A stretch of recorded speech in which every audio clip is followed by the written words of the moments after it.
কি ব্যাপার সাজু, অনেকদিন পর আসলে? দাদা ভাই আছে? তুমি কি দাদা ভাইয়ের সাথে দেখা করতে আসছো না মাল কিনতে আসছো? দাদা ভাইয়ের সঙ্গে দেখা করতে আসছে। যা বলার আমারে বলো।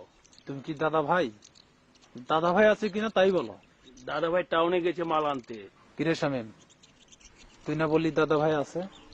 সকালে তো ছিল, আমি কি জানতাম টাউনে যাবে মাল আনতে। দাদা ভাই কখন আসবে? এই, দাদা ভাইরে কখন পাবো? রাত্রে আইসো, দাদা ভাইকে বলে রাখবো তুমি আসছিলা। ঠিক আছে, রাত্রে আবার আসবো বলিস।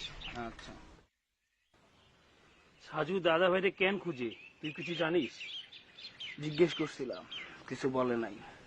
চারিদিকে লক্ষ্য রাখিস, ওর ভাব কিন্তু ঠিক ভালো মনে হচ্ছে না।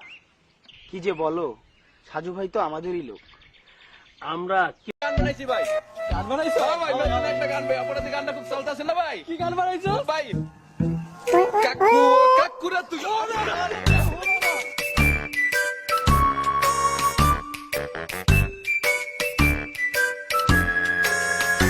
শোন, এই কাকুর লাইগা এই যে রাস্তা দিয়ে আটমু, এই গ্রামটার ভিতরে যে রাস্তা দিয়ে আমরা আটমু, ওটা মুশকিল হয়ে গেছে।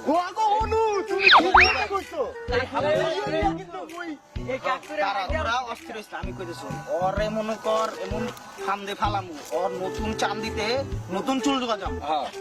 এই হালার ফেলায় বলছেন ভাই, এই মারামারি হরে। ওরা কিছু হওয়া দরকার বলছেন। আচ্ছা চল, হইছে প্ল্যানিং যেটাই হইছে, ওর এমন কর ভাই কাকুরে বাইক হইলো সেতে আবার ধুলাই সালাম দিলো স্যার হালার ফেলায়। হালার ফেলায়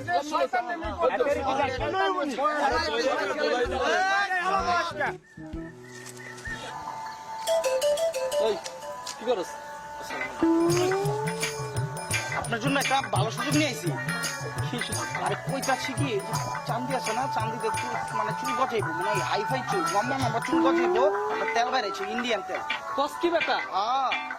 টাকা লাগবে না চাচা, আমি আনছিলাম, যে চাচা আছে না, চাচার দেওয়া চান্দি না দিয়েছি, দেখি চুল আরে চুল আর চুল।